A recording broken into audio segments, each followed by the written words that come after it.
অনেকদিন পরে সাইফুদ্দিন এসে ইনিংসটা খেলছে আউটস্ট্যান্ডিং। আপনার অ্যাডজাস্টমেন্টটা কি ছিল সেটা লাইন লেন্থে বা মাইন্ডসেটে টোটাল অ্যাডজাস্টমেন্টটা কি ছিল প্রথম ওভার থেকে পরে? অ্যাডজাস্টমেন্ট আছে গিয়ে দেখেন পাওয়ার প্লেতে দুইটা রাইট হ্যান্ডই আমার জন্য তো একটু চ্যালেঞ্জিং, যেহেতু ওরা রুম করে খেলতেছিল, বাট মানে আমার মাইন্ড নিয়ে খেলতেছিল তারা।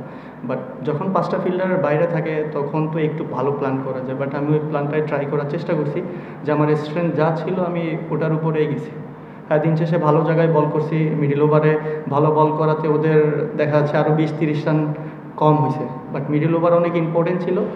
বেসিক্যালি যদি আপনি বলেন যে পাওয়ার প্লে ওরা যেভাবে ইউজ করছে, আসলে যে কোনো টিমের জন্য এটা মানে শুধু মানে ভালো স্টার্ট বলবো না, অসম বলা যায় এক্ষেত্রে, কারণ 6 ওভারে অলমোস্ট 80 রান বা সামথিং। তো ওইখান থেকে ব্যাক করা হয়েছে এবং all credit goes to not only me, বলার সবাই ভালো বল করছে।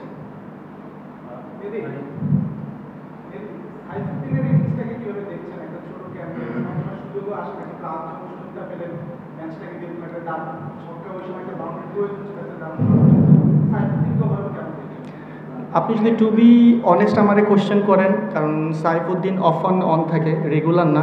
তারপরে দেখা যাইতে যে যেদিনকার ব্যাটাররা ভালো করে সেদিনটা টেলরা ব্যাটিং পায় না। তো ইন্টারন্যাশনাল ম্যাচে দেখা যাচ্ছে টেলদের অনেক দিন পরে পরে ব্যাটিং করতে হয়। যদি আমরা উপর থেকে অনেক ক্লাবস করি সেক্ষেত্রে হয়তো বা তাদেরকে আগায় নামতে হয়।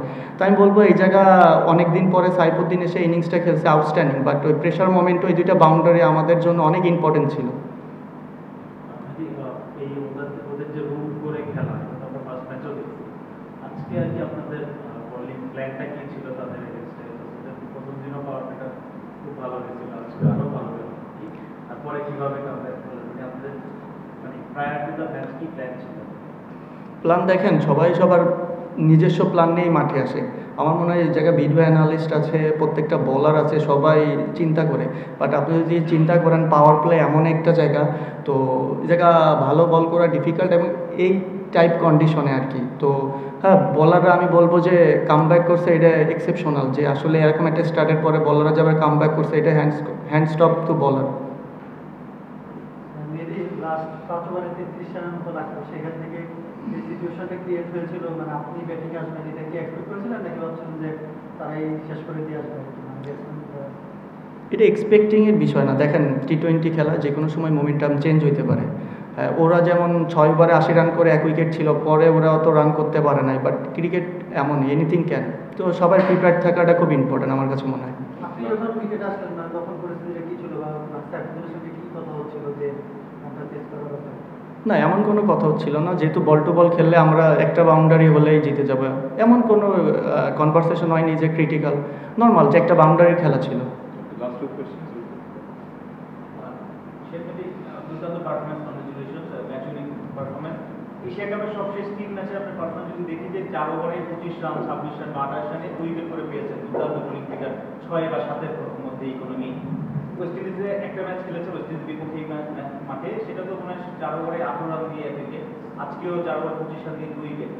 রেগুলার আসলে 6 বা 7-এর ইকোনমিতে 3 উইকেট বোলিং করেন, কিন্তু প্রায় সময় দেখা যায় আপনি বেস্ট ইলেভেনে নেই। এটা আনলাকি বা আন্ডার রেটেড মনে হয় কিনা নিজেকে, যে উইকেট পান সবসময় দলের প্রয়োজনের পাওয়ার প্লেতে নতুন বলে কিংবা পুরাতন বলে বোলিং করেন, কিন্তু সবসময় রেগুলার বেস্ট ইলেভেনে জায়গা হয় না? আসলে এই কোশ্চেনটা হয়তো বা আপনারা হেড কোচ দিতে পারবে, আমাদের ক্যাপ্টেন দিতে পারবে, আমাদের টিম সিলেকশন যারা আছে তারা দিতে পারবে। দেখেন আমার কাজ আছে খেলা। তো আপনি যেটা কোশ্চেন করছেন যে আমার জন্য ডিফিকাল্ট, আসলে সিম্পল আপনারও একটা আমি কোশ্চেন করি। আপনি যে চ্যানেলে চাকরি করেন, 1 মাস এই চ্যানেলে 1 মাস ওই চ্যানেলে চাকরি করলে অবশ্যই আপনার জন্য এটা কমফোর্টেবল না। সেম থিং আমার জন্য ডিফিকাল্ট, বাট চেষ্টা করতেছি। আপনার দেখা যায় যে কোনো একটা ওভারে যদি 10-12 আসে, স্টিল আপনি আপনার বোলিং স্পেলটা শেষ করেন 24-25-এ, এবং এটা নিয়মিতই দেখা যায় যে আজকেও যেমন একটা ওভারে 13 এসেছে, পরের 3 ওভারে আপনি 12-তে শেষ করেছেন। এইটা আপনি কিভাবে করেন নিয়মিত?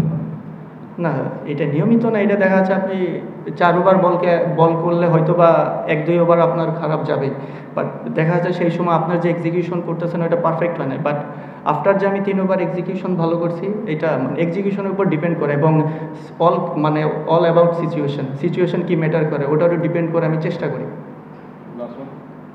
আপনি যেটা বললেন যে টিম সিলেকশন নিয়ে ডেফিনেটলি কোচ বা সিলেক্টর বা টিম ম্যানেজমেন্ট তারা উচিত হবে, কিন্তু আপনার কাছে কি মানে এক্সপ্লেন করা হয়েছে যখন আপনি যেখানে থাকছেন না, কি কি কারণে এগুলো না এই ব্যাপারগুলো কি এক্সপ্লেন করা হয় কিনা? না, এটা আমার সাথে কখনো ডিসকাস করেনি, বাট আমার কাজ আছে খেলা। দেখেন অ্যাজ এ প্লেয়ার হিসেবে প্রথমত বাংলাদেশ টিমে খেলা একটা গর্বের বিষয়, প্রাইডের বিষয়। তো সেটা আমি 10 ম্যাচ পরে খেলি আর রেগুলার খেলি, এটাই ইম্পর্টেন্ট।